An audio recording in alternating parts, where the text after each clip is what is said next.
Hello friends, welcome back to this channel. दोस्तों, इस video में हम लोग यस बैंक लिमिटेड के लिए बातचीत करेंगे, लेकिन आगे बढ़ें उससे पहले आपसे दो रिक्वेस्ट करना चाहूँगा।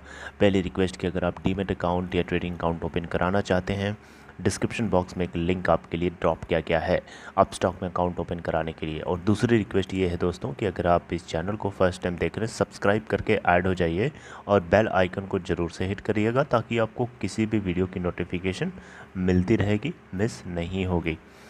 दोस्तों, यस बैंक लिमिटेड को लेकर के एक बहुत ही बड़ी अपडेट है। ये अपडेट आपको मैं थोड़ा सा एक दिन लेट बता रहा हूँ, लेकिन आपको बताना ज़रूरी है। देखिए, उससे पहले मैं आपको बताना चाहूँगा यस बैंक लिमिटेड को के अंदर कितने परसेंट की डिलीवरी उठाई गई कंबाइंड बेसिस पे।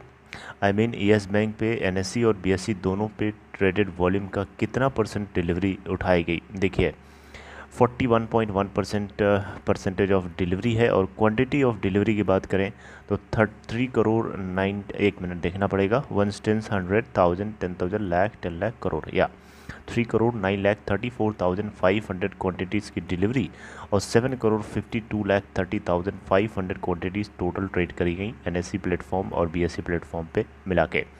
27 अगस्त 2021 का डेटा मैंने आपके साथ शेयर किया। चलिए अब खबर की तरफ पहुँचते हैं। ओके दोस्तों, खबर क्या है यहाँ पे इंड्रा की तरफ से, इंडिया रेटिंग एजेंसी की तरफ से यस बैंक लिमिटेड के लॉन्ग टर्म इशूअर रेटिंग को अपग्रेड किया गया है। एक बहुत ही बढ़िया बात है, लेकिन उससे पहले मैं आपको बताऊंगा कुछ पैरामीटर्स जो कि इस रेटिंग एजेंसी ने फोकस में लिया है। जैसे कि common equity tier 1 CET1 ratio के लिए यहाँ पे डेटा आया है 11.6% Q1 के अंदर फाइनेंशियल ईयर 2022, जो कि हम लोगों का चल रहा है। यानी जून 2021 बोलूँगा तो आप समझ जाइएगा Q1 की बात हो रही है, जून 2020 बोलूँगा तो आप समझिएगा एक साल पहले की बात हो रही है। ओके, तो जून 2021 में 11.6% निकल के आता है, जबकि जून 2020 में 13.6% था। Right. Deferred tax assets 6,400 crore रुपए ये अभी कैरी कर रहा है, और जो कि देखा जाए तो इनके नेट वर्थ तक अराइव करने के लिए जो है रिड्यूस हो सकती है। देखिए दोस्तों, डिफर्ड टैक्स एसेट्स का मतलब होता है कि कंपनी के पास कुछ ऐसी एसेट्स हैं जिनको वो टैक्स के रूप में यूटिलाइज कर सकता है आगे चल के। मेरी बात समझ रहे हैं? यानी एडवांस्ड में कुछ टैक्स मान लीजिए कंपनी ने दे रखा हो तो वो डिफर्ड टैक्स एसेट्स के रूप में देखा जाता है। राइट। या एडवांस्ड टैक्स ना दे करके एडवांस्ड एसेट्स रख रखे हों जो टैक्स के रूप में आगे यूटिलाइज किया जा सकता हो। इसके अलावा दोस्तों यहाँ पे देखें तो as the assets against which provisions are made get written off or sold, agency believes that deferred tax assets would be utilized and result in an increase in CET1 rating agency। यानी इनका बोलना ये है कि अगर किसी तरीके से एसेट्स को राइट ऑफ कर दिया जाता है, उस केस में डिफर्ड टैक्स एसेट्स को यूटिलाइज किया जा सकता है एंड रिजल्ट क्या होगा, CET1 रेशियो बढ़ जाएगा। देखिए, यहाँ पे बताया गया है कि जो बैंक है ये एक्सपेक्ट कर रहा है कि जो इनका एसोसिएशन है, इस सिंगल लार्जेस्ट शेयर होल्डर जिसका नाम है स्टेट बैंक ऑफ इंडिया, ये आपको अच्छे से पता होगा। यस बैंक लिमिटेड के अंदर डोमेस्टिक इंस्टीट्यूशनल इन्वेस्टर्स की लिस्ट में जाइएगा तो आपको पता चलेगा SBI सबसे बड़ा स्टेक होल्डर है यस बैंक लिमिटेड के अंदर, और जिसके पास टोटल होल्डिंग है अभी करंटली 30%।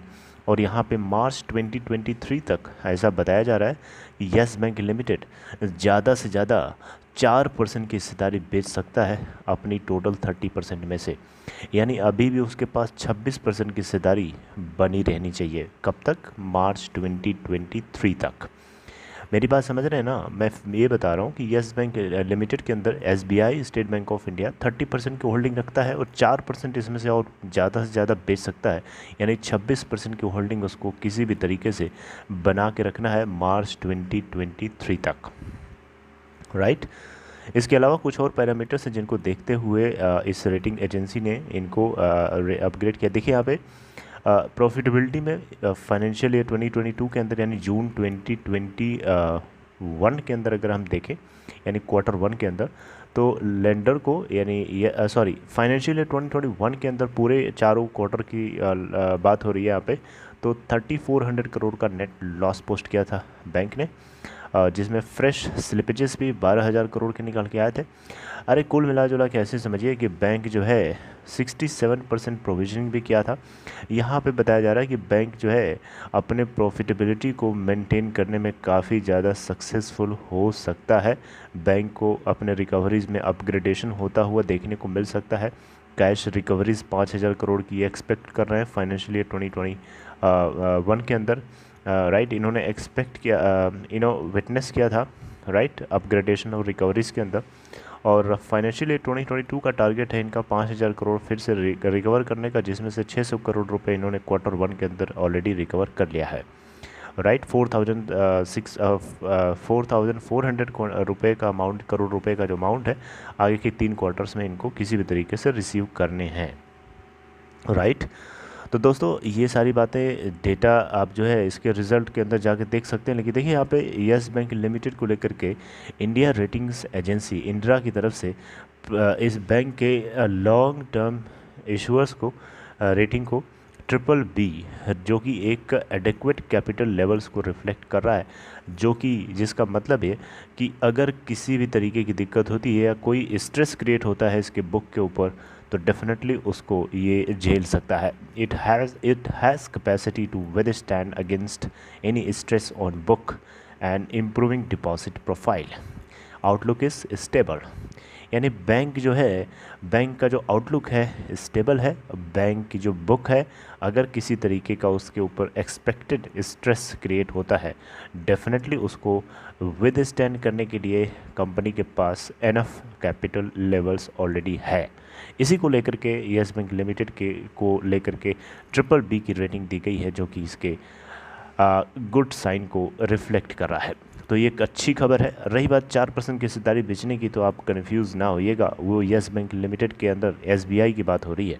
यस बैंक के शेयर की बात कह सकते हैं, इनडायरेक्टली तो बात वही हुई ना। लेकिन ये आपको आई होप कि मैं खबर समझा पाया। समझना बहुत ज़रूरी है क्या एक्चुअली में मुद्दा है। That's all. Okay, take care friends, see you next time. This is all in this video.